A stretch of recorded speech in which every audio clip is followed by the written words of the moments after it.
Welcome to The Explainer. Today, we're diving into a genuinely fascinating and honestly kind of frustrating reality of the legal system. You might think that once a judge slams the gavel and issues a final order, the battle is over, right? The winner takes all. But as the case we're analyzing today brilliantly illustrates, securing that piece of paper is sometimes literally just the opening act in a relentless, exhausting war of attrition. Okay, let's dive into this. Here is our roadmap through a wild 3-year real estate litigation saga. We'll start with winning is just the beginning, move into the fight for enforcement, break down the excuses and evidentiary hearings, watch the court drop the hammer, navigate a totally mistaken case dismissal, and finally end with passing the legal buck. So, Section 1, winning is just the beginning, and the illusion of finality. Our story centers around two parties locked in a pretty fierce standoff. On one side, we've got the plaintiff, the Cottonfields Community Association, representing a neighborhood of about 450 homes. On the other side is the defendant, RCP Southern Ridge LLP, and they own the adjacent golf course property. The whole conflict boils down to a reciprocal easement and maintenance agreement. Basically, it's a contract saying the golf course absolutely must be properly maintained to protect the value of the surrounding homes. The community alleged that RCP was totally dropping the ball on their end of the bargain, which triggered this entire timeline. Fast forward to August 2021, and the Cottonfields Community Association thought they had crossed the finish line. Judge Sarah J. Agney filed a final judgment based on an arbitration award that demanded RCP fix up the golf course. It was official. RCP was in breach of the maintenance agreement.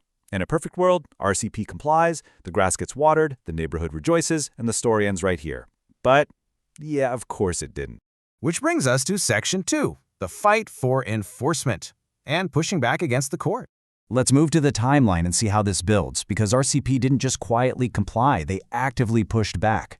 Things deteriorated fast. After the arbitration was confirmed, the plaintiff had an unbelievably hard time even serving the defendant with legal papers. Get this, during a virtual hearing in October 2021, RCP's sole proprietor, Shifton White, showed up without a lawyer. When the plaintiff's attorney asked Mr. White to just accept service right there on the record, he flatly objected and refused. No way. So this forced the judge to mandate that RCP retain counsel and legally compelled them to appear at an upcoming order to show cause hearing. For those unfamiliar, an order to show cause is a real legal pressure cooker. It's a strict court mandate requiring a party to physically or virtually appear and explain why they shouldn't be held in contempt or severely sanctioned for ignoring a prior judgment. It completely shifts the burden. The court is essentially saying, look, we told you to do something, you didn't do it, now tell me why I shouldn't punish you. That pressure cooker leads us right into Section 3, excuses and evidentiary hearings, and the ultimate clash in court. Now, what's really interesting here is this specific dollar amount, $120,000. This came out during a massive 3-hour evidentiary hearing in December 2021. RCP's proprietor, Mr. White, actually admitted under oath that the condition of the golf course was, well, not what he would like it to be.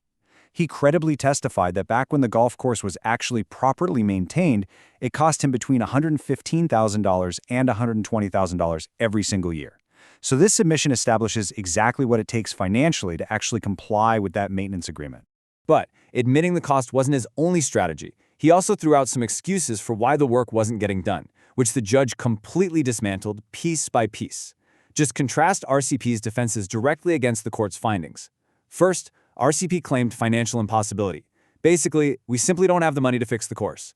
Well, the judge noted that if you claim impossibility, the burden of proof is on you, and RCP produced 0 financial documents. They just vaguely claimed a nominal income. That doesn't fly in court. Second, they claimed they didn't fully understand the specific terms of the judgment. The judge definitely wasn't buying that one. She pointed out that the defendant had previously owned 2 other golf courses as investment properties. The idea that a seasoned golf course owner was genuinely confused by a standard maintenance agreement? Yeah, absolutely not. The court saw right through it. And that brings us to Section 4. The court drops the hammer with the pivotal April 2022 ruling. After weighing all that evidence, the judge issued a strict, permanent injunction. The plaintiff had proven, by clear and convincing evidence, that RCP was violating the judgment. The requirements going forward were crystal clear. Bring the golf course into compliance with the agreement, immediately stop running unauthorized businesses on the property, actually irrigate the grass, maintain the property to the required standards, and take care of the lakes. This is absolutely crucial to understand about civil litigation. Civil contempt uses coercion, not punishment, to secure compliance. The court wasn't just giving them a slap on the wrist. They were legally forcing them to perform these exact tasks.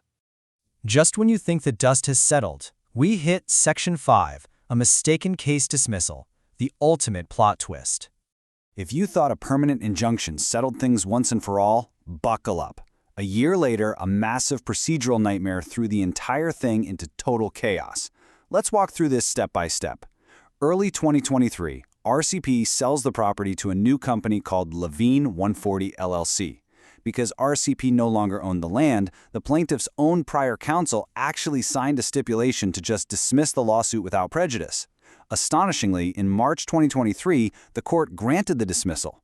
But wait a second, how on earth do you dismiss a case that already has a final permanent injunction attached to it? Spoiler alert, you can't. The new property owners were allegedly still violating the maintenance standards, but the case enforcing those standards was suddenly just gone.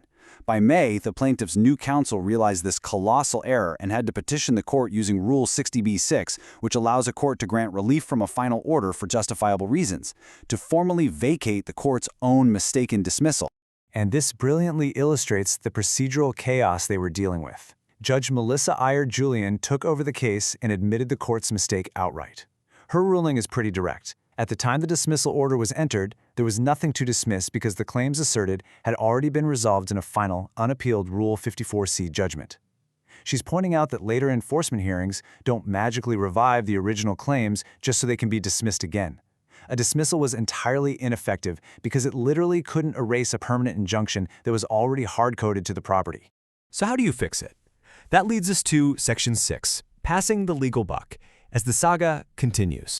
The judge spelled out exactly what they should have done. The correct legal maneuver wasn't a dismissal. It was a Rule 25C substitution.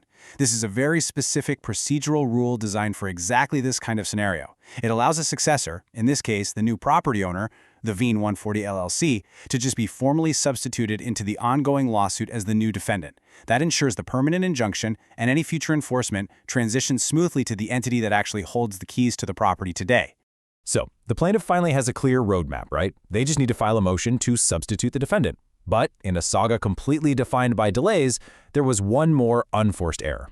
In August 2023, the court actually had to deny the plaintiff's motion for substitution. Why?